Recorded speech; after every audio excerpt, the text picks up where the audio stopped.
I started working in this industry in 1994, working for a grower out in Alexander Valley. And I actually got there because I knew how to run an office. And harvest came around and everybody was gone. Everybody was in the field. I was sitting manning phones and doing time cards and paperwork, and I'm thinking, this is kind of boring. You know, where is everybody? And so I just started migrating out into the field, and the mechanic and the equipment operator where I used to work, they thought it was a lot of fun to teach me how to drive a forklift and teach me how to load trucks. And I literally learned how to drive a forklift wearing sandals and a sundress. So it just kind of evolved from there. My boss at the time, he said, boy, you seem to like it outside more than inside. Do you want to start doing some field scouting? And I said, I don't know what I'm looking for. He says, no problem, I'll teach you. And I worked with him for about 5 years. Then in 1999, I got a phone call that Jordan was looking for a viticulturist. My office is really my truck.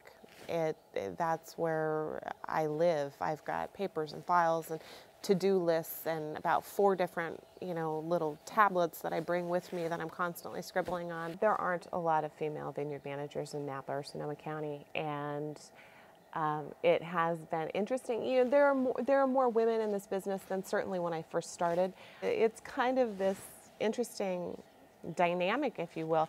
I mean, my husband looks at me every morning and he says, what are you doing? And no vineyard manager spends as much time on their hair as you do. And I said, well, maybe they should.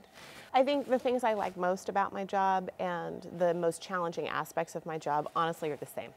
It is a challenge to react to Mother Nature as we need to. It is a challenge to try and plan ahead and keep fingers and toes crossed that, in fact, we planned appropriately and accordingly.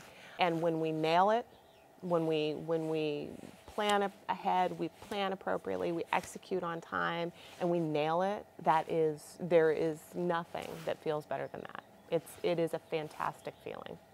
When I am not working in the vineyard, I like to spend a lot of time with my family. I have 2 kids. I have 2 daughters. They're 11 and 6, and so they take up a fair bit of time. When I'm able to just be quiet, I will just go sit out in the backyard with my Kindle, and I'll sit there all afternoon, and laundry will pile up, and I will be perfectly fine with it.